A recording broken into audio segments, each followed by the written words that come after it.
Hello guys, we are finally back with another video of Blue Lock. और इस blue lock की video में हम लोग ब्लू लॉक चैप्टर 282 के स्पॉइलर के बारे में बात करने वाले हैं। और इस स्पॉइलर के अंदर लेजिटली काफी ज्यादा जो मैच है वो हीट अप हो चुका है, क्योंकि अब मैच खत्म होने में सिर्फ 1 मिनट बचा है, और वो भी पूरा 1 मिनट नहीं, 59 सेकेंड, जिसमें लोकी ने नोआ के पांव से बॉल छिना ली है एंड अब वो बास्टर्ड म्यूनिच के गोल की तरफ बढ़ रहा है। लेकिन उससे पहले हमें इसागी दिखाया जाता है, जो कि ये पता लगा रहा होता है कि काइजर प्रोडिजी है या फिर जीनियसिस। तो उसको फाइनली पता लग जाता है कि काइजर एक प्रोडिजी है एंड वो जीनियसिस एंड प्रोडिजी को world type and self type से कंपेयर करता है, जिससे चलते हुए उसको काइजर का ट्रू सेल्फ पता लग जाता है। तो ईगो जिनपाची के प्रीवियस एक्सप्लेनेशन के कारण हमें ये पता लगता है कि जो इसागी है वो अभी भी इवॉल्व कर सकता है। एज अ जीनियसिस तो नहीं, बट हाँ एज अ प्रोडिजी जरूर कर सकता है। जैसे कि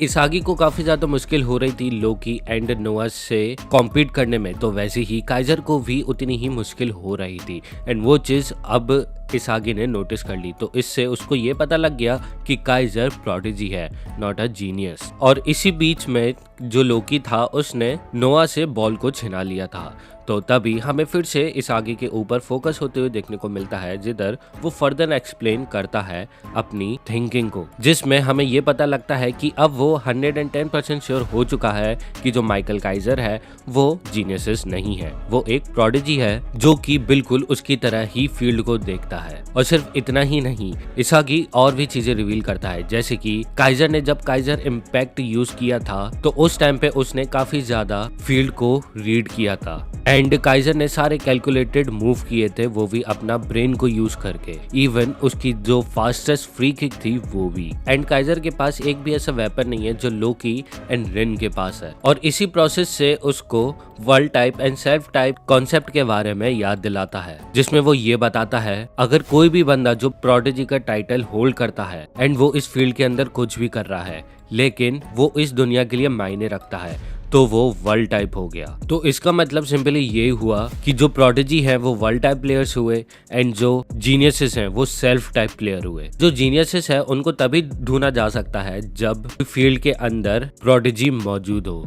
और इसी थॉट प्रोसेस के साथ इसागी का जो माइंड था वो और भी ज्यादा अब क्लियर होने लगता है। Up until now इसागी being a prodigy वो जीनियसिस के टर्फ पे जाके उनसे कॉम्पीट कर रहा था, लेकिन उसको अपने ही टर्फ पे रह के उनसे कॉम्पीट करना है ताकि से वो उनको हरा पाए एंड उसको अपने टैलेंट को एक अलग तरीके से दिखाना पड़ेगा इस पूरी दुनिया को। तभी इसागी सोचने लग जाता है कि ऐसा क्या हुआ जिसके चलते हुए काइजर ने मैच के बीच में या फिर मैच के दौरान काफी कुछ अपने अंदर चेंजेस लाए। अभी उसको रियलाइज होता है कि काइजर तब इवॉल्व होना चालू कर दिया था जब उसने अपना फिक्सेशन इसागी के ऊपर से हटा दिया था, और इसी कारण से जो काइजर था वो काफी ज्यादा इवॉल्व करने लगा था एंड उसकी जो इवॉल्विंग स्पीड थी वो भी बढ़ गई थी। तो इसागी को ये समझ में आ गया था कि उसको भी अपना जो फिक्सेशन है उसको हटाना पड़ेगा। बोले तो उसको अपने अंदर से रिन से राइवलरी की भावनाएं हटानी पड़ेगी, काइजर को डिस्ट्रॉय एंड हराने की भावनाओं को भी हटाना पड़ेगा, और साथ ही साथ में जो वो नोआ को एडमायर करता था उसकी भी भावना उसको अपने अंदर से हटानी पड़ेगी। तो जब वो ये सारी चीजें हटा देगा तो सिर्फ उसके मन के अंदर बचेगा जीतने की इच्छा, बोले तो डिजायर टू विन। और सिर्फ इसी चीज को कैरी करते हुए इसागी काफी रैपिडली इवॉल्व कर जाएगा। ओह सॉरी, कर क्या जाएगा, वो कर चुका है। और मैंने ऐसा क्यों बोला वो अभी आपको थोड़ी देर में पता लग जाएगा। तभी हमें सीन कट होते हुए देखने को मिलता है, जिधर लोकी काफी तेजी से बॉल को लेके बास्टर्ड म्यूनिच के प्लेयर्स के गोल की तरफ बढ़ रहा होता है, जिधर हमें जूलियन लोकी एंड नोअल नोआ के बीच में 1v1 देखने को मिलती है।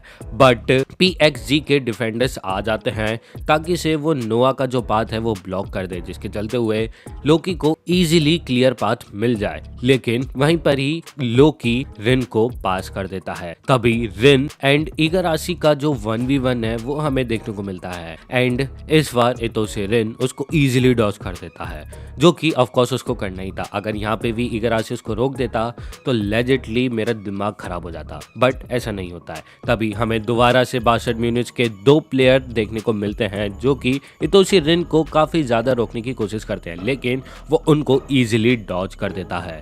तो अब से बचता है गोल एंड गोलकीपर एंड इतोशी रिन। लेकिन तभी हमें इसागी देखने को मिलता है जो कि काफी तेजी से इतोशी रिन के सामने आ रहा होता है एंड तो उसकी जो मेटाविजन थी वो अब और भी ज्यादा इंक्रीज हो चुकी थी और हमें इसागी के जो बाल थे वो अब प्योरली सफेद कलर में देखने को मिल रहे हैं एंड उसकी जो आंखें हैं वो और भी ज्यादा खतरनाक हमें देखने को मिल रही है एंड उसका ऑरा अब डिफरेंट हो चुका है।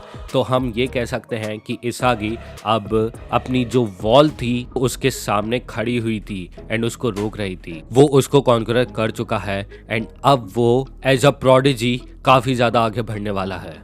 तभी हमें इसागी की तरफ से लास्ट वर्ड्स देखने को मिलते हैं जिधर वो रिन को ये बोल रहा होता है कि अगर तू जीनियसिस के साइड के तरफ से मॉन्स्टर है तो मैं प्रोडिजी के साइड के तरफ से मॉन्स्टर बनूंगा और आजा अपन आपस में भिड़ते हैं। और इसी के साथ हमें ये स्पॉयलर्स खत्म होते हुए देखने को मिलते हैं जिधर रिन एंड इसागी एक दूसरे को चैलेंज करते हुए आमने सामने आ जाते हैं। अब बात सिर्फ दो चीजों पे अटकी हुई है, ऑफेंसिव एंड डिफेंसिव। अब जब फुल चैप्टर आएगा तभी हमें पता लगेगा कि आखिरकार ये मैच कौन जीतता है, इतोशी रिन का अटैकिंग या फिर इसागी की defence. But I am 110% sure कि इसागी जीत जाएगा क्योंकि उसने अभी अभी एज अ प्रोडिजी काफी ज्यादा इवॉल्व हो गया है एंड उसका जो ऑरा एंड ईगो है वो भी अब हमें चेंज होते हुए देखने को मिल रहा है जो कि बास्टर्ड म्यूनिच एंड खुद इसागी के लिए काफी ज्यादा अच्छी बात है। एंड अब उसने जब फिक्सेशन तीनों प्लेयर्स के अगेंस्ट हटा दी है एंड अब वो सिर्फ एक ही चीज पे फोकस कर रहा है, डिजायर टू विन, तो ये चीज भी इसागी के गेम के ऊपर काफी ज्यादा अच्छा इम्पैक्ट देगी एंड बास्टर्ड म्यूनिच को जीत की तरफ ले जाएगी। बट यहाँ पे एक बड़ी दिक्कत है, वो है टाइम, जो कि अब सिर्फ सेकंड्स में बचा है और इतना सब कुछ हो जाने के बाद हो सकता है कि सिर्फ मात्र हमें 30 सेकंड देखने को मिले आखिरी शोडाउन में एंड हमें चैप्टर 283